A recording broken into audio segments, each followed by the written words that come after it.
Hey, it's Honey again, and you know it, I have someone amazing. Double duty tonight, right? He's adorable and a filmmaker. And I know how you guys are about learning about films and independent filmmakers. And so you're really going to love him. It's exciting. I've never met him. He was referred to me, and, I like learning. I'm a perpetual learner. So I'm going to learn about somebody new, and we're going to do it together. So let's have some fun.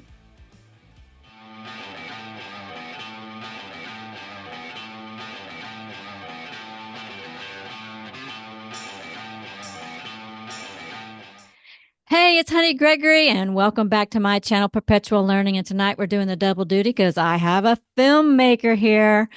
And you know me, I'm always learning because if you're not learning, you're dying. So tonight we're going to learn all about him and his story. So I want to welcome this amazing film director and movie director and writer to my show. So welcome, Richard Burgin. Did I say it Well, right? thank you for having me on the Oh, show, honey. It's a pleasure to be here and and ask me any questions you have. I'll be happy to answer. sure. So, you and I have a mutual friend, right? Brian. That's right, Brian Parkerson. So how do you know Brian?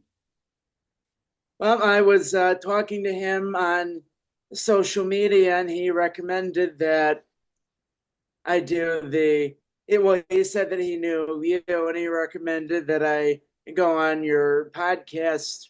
And I have a lot of interview experience by now, so I was like, yeah, I'm happy to come on board and do another interview, and I'm always happy to spread the word about my movie thing.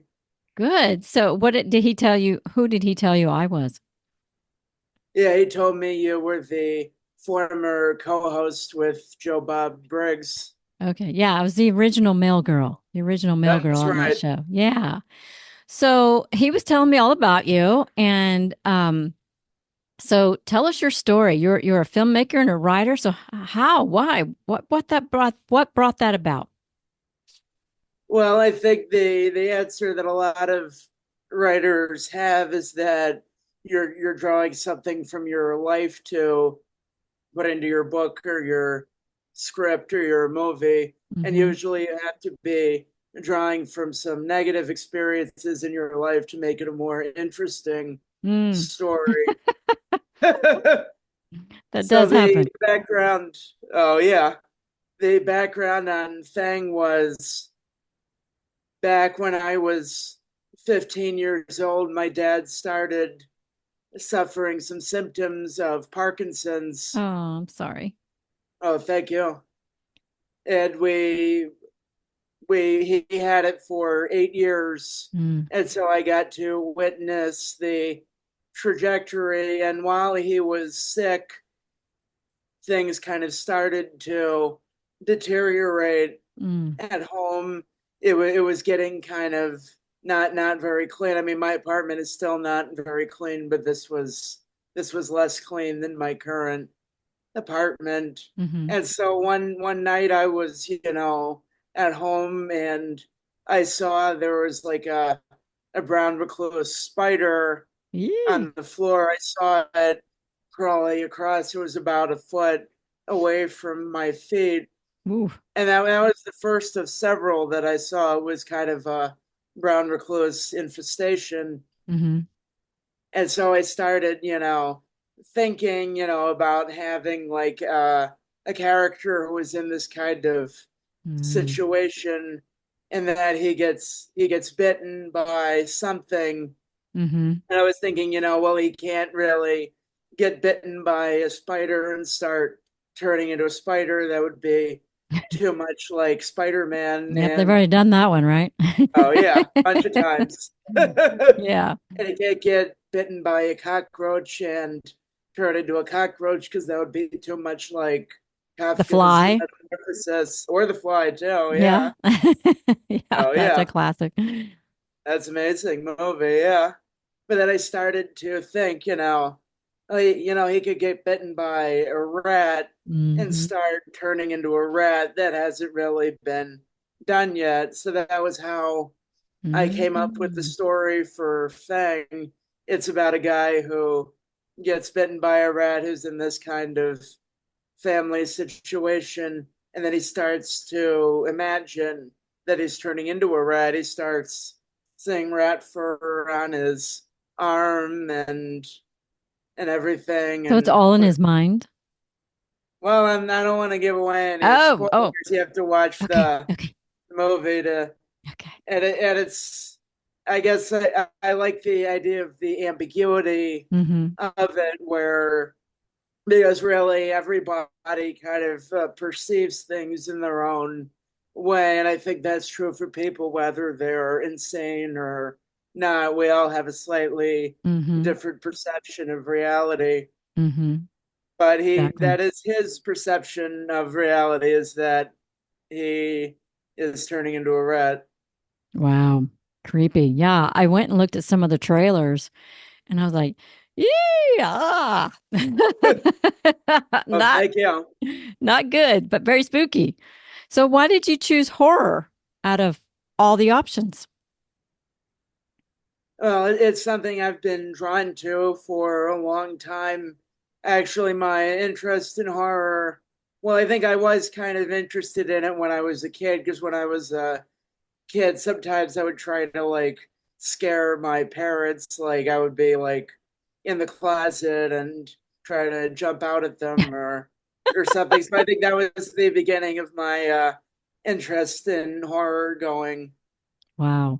back to then. And then as a teenager, I started to really get into some of the classics like Psycho and Mm-hmm. The Shining. And Mm-hmm. then I started watching more and more. I watched The Fly Mm-hmm. too, which helped inspire Fang a little bit. Yeah. So it was kind of like going down the rabbit hole in a good way, Mm-hmm. and discovering more and more horror, and also getting into the whole idea of making movies. Once I was finding out about all of these different directors and their stories and their unique styles, that made me think, I really want to be part of this. Mm-hmm. It's, So is it's this kind of like being part of something, a little bit bigger than Mhm. just myself, is like being part of like a whole film production. Mhm. It's just a really cool feeling. So you have a day job, or is this I all you have do? different different film related Okay. jobs. It's kind of a day and night Okay. job. So did you create a production company to make your movie, or what did you do? What were your steps?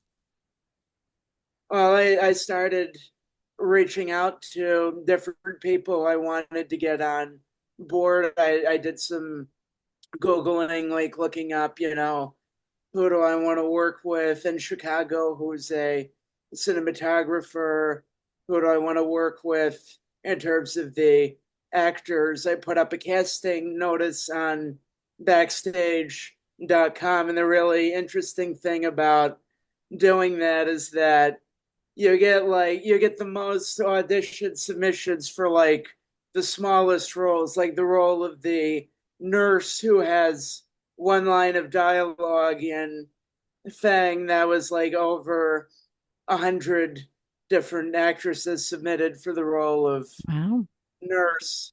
And That, then it's really hard to choose when it's like it's one line of dialogue, so it's your kind of choosing mhm. based on that. But that was a really interesting process for me doing the casting. And what really stood out to me about our lead actor, Dylan LeRae, who played Billy, the guy who thinks he's turning into a rat, is Mhm. when I watched the audition video that he submitted for Fang, what really stood out to me was the physicality of Mm. his audition. He was mostly not doing the dialogue, because most of the actors, like, they wanted to do the monologue for their audition in Fang, but Billy's character, he doesn't talk a lot usually, and I think Dylan really captured the movements really well, and that really stood out to me for casting him as Billy. and I'm really happy with the casting crew I got to work with on Fang. I think I really learned a lot Cool. from them, and they did a fantastic job on all aspects Ha of. ha ha, very clever. I use that pun a lot, so you can Yeah, get ready for that's a more. good one. I love Oh, it. thank you. So, was the casting online? I mean, did they submit it through the internet or did you have a hold a casting call like you actually had met people in person? How did you do that? It was all online. Wow. And actually, Lynn Lowry was one of the first actresses who reached out to me. Aw. And what happened was I was just commenting randomly on social media, and I think I commented on somebody else's post that it's like, hey, I'm making a movie. It was just kind of a random comment. I didn't think too much about it. And then Mhm. a couple hours later, I checked my messages and I got a message from Lynn saying, "Oh, hi, Richard. I saw that you're making a movie. I was wondering if you have a role for me in it." And I was like, "Oh, yeah, totally Aw, gonna go for this." that's cool. Oh, thank So, you. where did you shoot your movie at? It was filmed in Chicago and surrounding areas of Illinois, and we filmed it in January and Ooh, February, a so it little was nippy. A little not chilly not that time of the very year. not very toasty. Yeah, right? Ooh. Oh yeah, and it was also filmed in January and February 2020, so Mm. that was right before the Yeah, the shutdown. pandemic. We got incredibly lucky that we didn't wait an extra month or two to start filming. And we also got lucky with weather too, because my producer, Robert Falker, and I, we were a little bit worried that there was going to be a snowstorm and that would disrupt continuity Hmm. of the filming because you can't really have like foot of Hmm. snow in one scene, no snow in the other scenes, because Right. that's gonna look a little fishy. But Yeah. the weather was playing nice with our production, and nobody got frostbite, so I'd have to Cool. count that as a win. Yeah, right. Definitely. Oh yeah. So, what have you done with your movie? Have you taken it to some film festivals, or what are you doing with it? I did the festival tour last year and earlier this year. I got to go to most of the festivals that Fang played at, which was a Mm, really wonderful experience for me. It yeah. felt really great to be on the Fang tour with my beautiful girlfriend, Ooh. Isabella Rangel. That was a wonderful experience for me. Yeah. And Fang Wow. won 13 awards at the different Wow. film festivals. Oh, thank you. Good for And with an you. Yes. additional 15 nominations. And Fang was actually the first feature film to screen in the history of the Mental Health Warrior Film Festival in Madison, Wisconsin, Oh which I'm on wow. the committee on. So Oh that wow. helps with getting an historic first. Wow. That's really cool. Oh, So, thank you. you're on the committee at the Mental Health Warrior Film Festival. That's right. Yeah, Is and that a the passion of yours? oh yeah, and it's a mission of the mission of the festival is to help showcase movies that are kind of depicting different mental illnesses and the Hmm. people who are Hmm. struggling with their mental health. And we want to break down the a lot of the stigma that Yeah. surrounds that, which is why I'm always happy to talk about how Fang was inspired by a lot of different stuff that happened in my life, because it's kind of like, yeah, I've been crazy some of the time. I've certainly had many crazy moments in my life, but Mhm. you can have these serious, conditions and Hmm. still, follow your dreams and do what you're passionate Absolutely. about, and make movies Yeah. that help, maybe hopefully make people feel a little bit less alone with what they're going through. less alone and that they can do it too, right? They can Oh follow their yeah, dreams, right? absolutely. Yeah, that's really cool. Well, I'm dyslexic, and I was on the presidential board for disabled students when I was in college, and I got to sit in on a lot of committees with the president of the school and all the little higher ups and everything, and give them my opinion on things because someone who doesn't have a disability, they don't understand the exact way things affect you, So Absolutely. it's good to have to be involved. It's good to be Oh, involved. definitely. Get the And I word think out there there. should be more movies about dyslexia because I was just thinking, I don't really see that Yeah. very I don't often. People don't really think about it as a disability, but it is one. I mean, it's legally a disability. So I'm dyslexic, but I made it through, 10 years of college and I became a lawyer. And so I just like to tell people cuz sometimes I meet people and they think, well, I can't hardly read or write. I'm like, that doesn't mean you can't fulfill your dreams, you know. Absolutely. Just going to And be it a little makes you more challenging. appreciate and it makes you appreciate it more, when you actually Mhm. do it than if it came a little bit too easily. Mhm. Maybe like I think you have to suffer for things a little bit to really appreciate them. That's kind of my philosophy. And I certainly had to suffer at different points to get Fang made and to get the movie finished. Post production took over. I think Wow. it was about 2.5 years total. So I think that's part of what makes it very meaningful to Mhm. me is that it wasn't always or wasn't ever an easy process. Right? Oh my Oh goodness. yeah, that's what makes it feel so good to do these things and Yeah. think about how far we've come. That's so good. So, well, kudos to you. Congratulations. Oh, That's thank you, amazing. honey. Kudos to you too. So, what's in the works now? What are you working on now?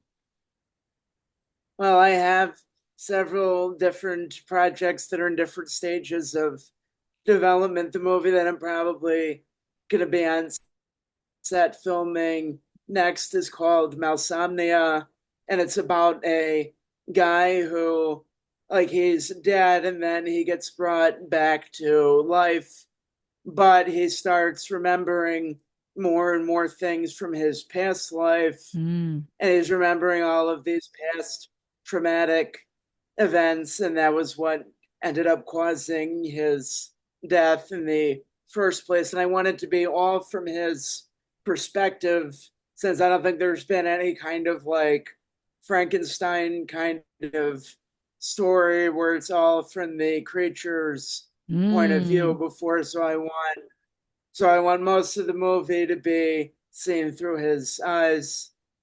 That's good. That's very clever. Good idea. Oh, thank you. Yeah. And when do you think that one will be finished and for everybody to see?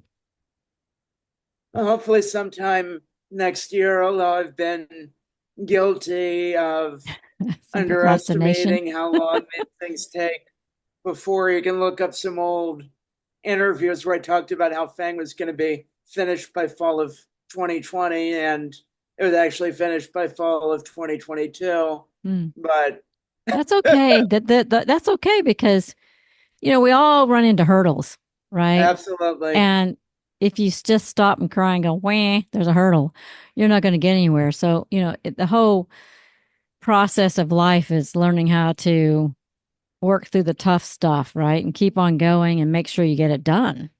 absolutely. No, the finished product is the only thing that matters. It Mm. doesn't matter how long it takes to get to that point. All that matters is that you get there and then you can laugh Mm-hmm. about everything that happened before. Right? Yeah. Yeah.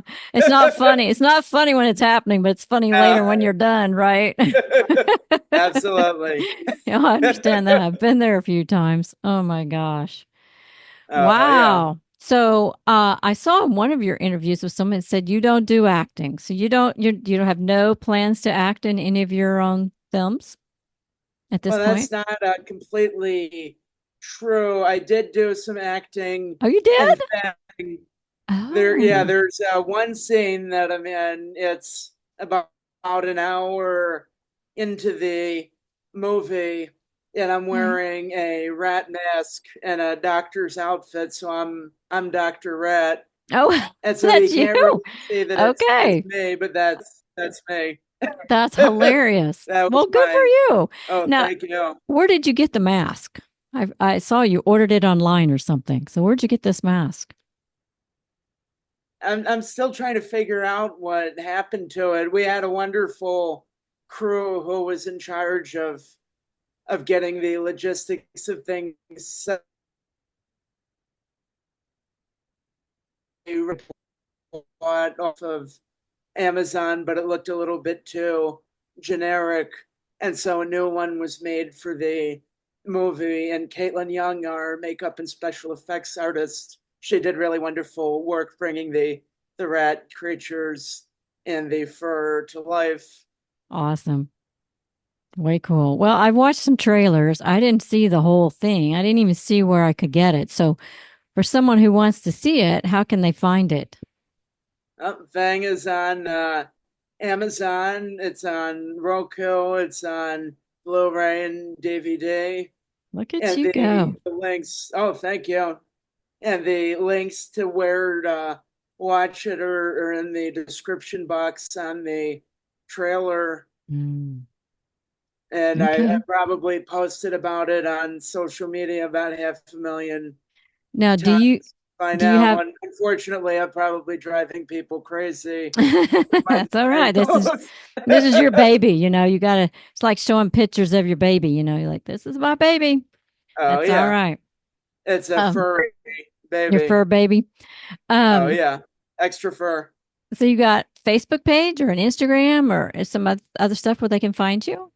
Oh yeah, I'm on Facebook. I am on Instagram, but I don't have my page too filled out Okay. yet. And I'm on IMDb, Richard Burgin, and then yeah, and I guess that covers most Mhm. of it.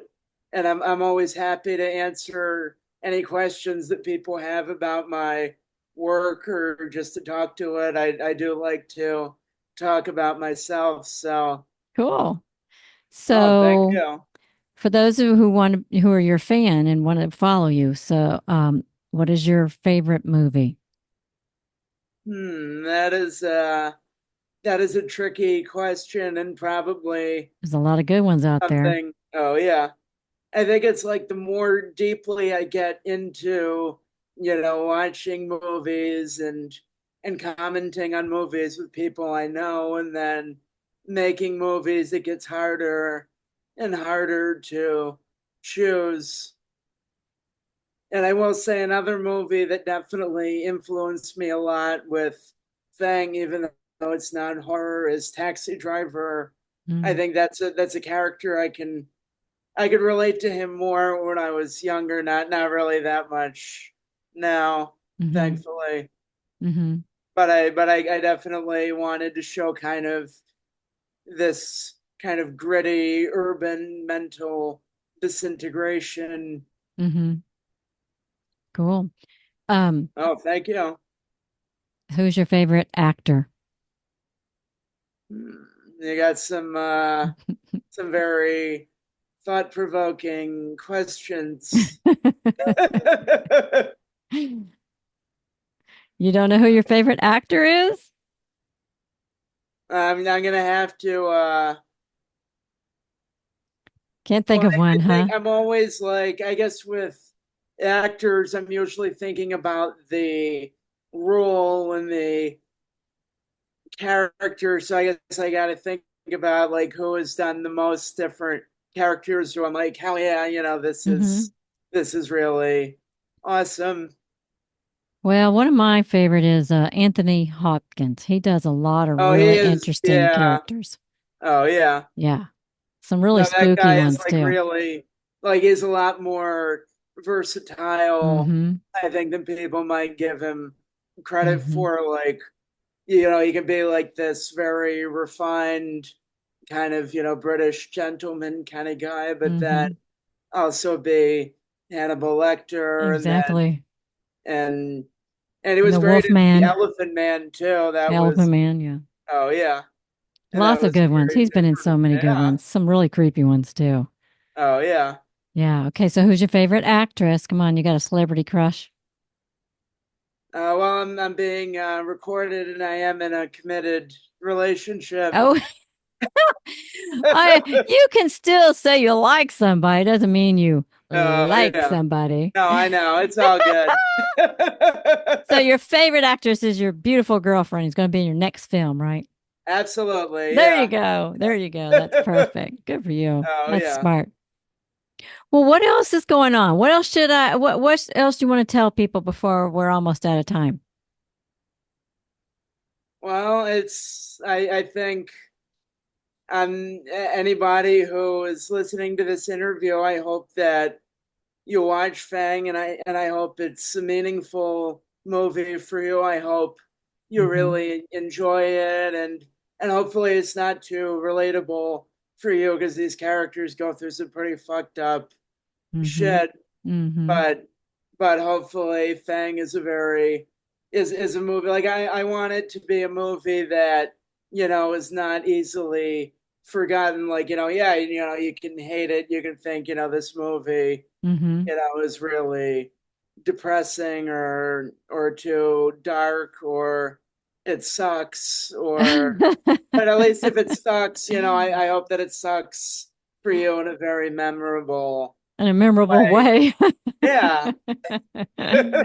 Oh my I hope that goodness. Fang makes a strong impression on anyone who watches it. That's what I'm hoping for. Well, there's a huge fan base for dark, scary movies. I mean, there's a huge fan. I don't like them too scary, and I don't like them too gory.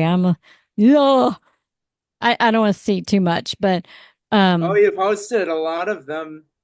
yeah. Well, I have a lot of fans, and I have a lot of people I've interviewed who love that sort of film, and I get it. Everybody can love what they want to love, but I've always I don't know. I just too if it's too spooky, I'll have nightmares and I need my sleep. I don't want to be woke up in the middle of the night with nightmares and I'll have some because I have too good of imagination. You show me something and my brain just thinks it's real.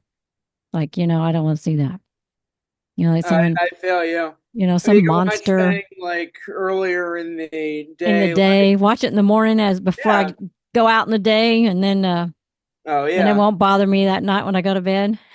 That sounds like a great plan too. Yeah. Maybe you can have like some breakfast, like some waffles and eggs and coffee, and Oh, then yummy. Making watch me it. hungry now. Well, my nighttime routine is usually something kind of more upbeat or fun. I like thrillers a lot. I don't know if you've heard of Murdoch Mystery Oh yeah, I've from heard of that. Canada. Canada, it's a Canada TV show, Murdoch Mystery. I think they're on their 17th or 18th season, and it's phenomenal. I love that. I like Agatha Christie. I'm a big fan of the oldies. Like Andy Griffith or I know or who Andy Griffith is. I yeah, learned like about him from my Mayberry, dad. Mayberry. Yeah. I like Perry Mason. That's one I've been watching here lately. Oh, Another one cool. that I've been watching lately is The Saint, the black and whites with Roger Moore.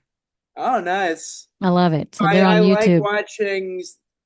watching movies and TV from different eras because I think, if you're gonna really get inspired to do Mm-hmm. something different, you can't just be watching like what's coming out right now because then you're gonna Mm-hmm. look at just what are like the Mm-hmm.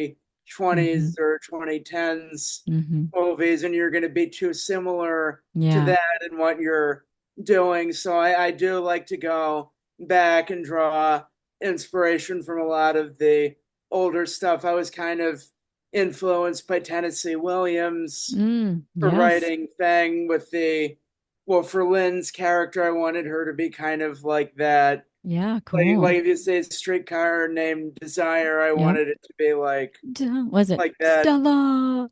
Ella! Great film. Great film. Well, Oh you've yeah. just been such a pleasure. I really enjoy us getting to have time. I'm sorry you had a headache yesterday, but I'm glad we were able No to squeeze it in problem. today. I wasn't going to be able to do anything until later next week because tomorrow's my birthday. Oh, And happy birthday. thank you. And Brian and I share the same birthday. Oh, cool. Uh, so the next few days I'm going to be a little busy. So I wanted to get you in here beforehand, and I appreciate you taking the time out of your busy schedule and your filmmaking to spend a little time and share this great film and with everybody who's listening. And just I really appreciate you. Oh, thank you very much, honey. I really appreciate being on the show too, and I hope you have a fantastic birthday tomorrow and have fun and get lots of presents and watch a lot of great movies. Yes, thank you. Yeah. So you have a fantastic night. Oh, Look, you too. see what I did? I copied you, man.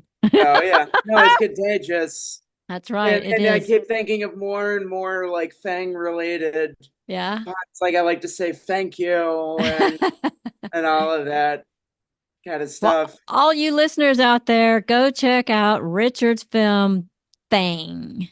It's scary, it's spooky. You can find it on Roku and all the other streaming kind of channels, right? Oh yeah. Okay. And I'll put some links down below so you guys hit the like button and go down below and hit the subscribe button because I'm just going to keep on bringing you guys some amazing people like Richard. Oh, thank you very much, honey. I hope you have an amazing night and have fun with your next interviews too. Thank you. I appreciate you. God bless. See you later. Oh, bye. Bye bye.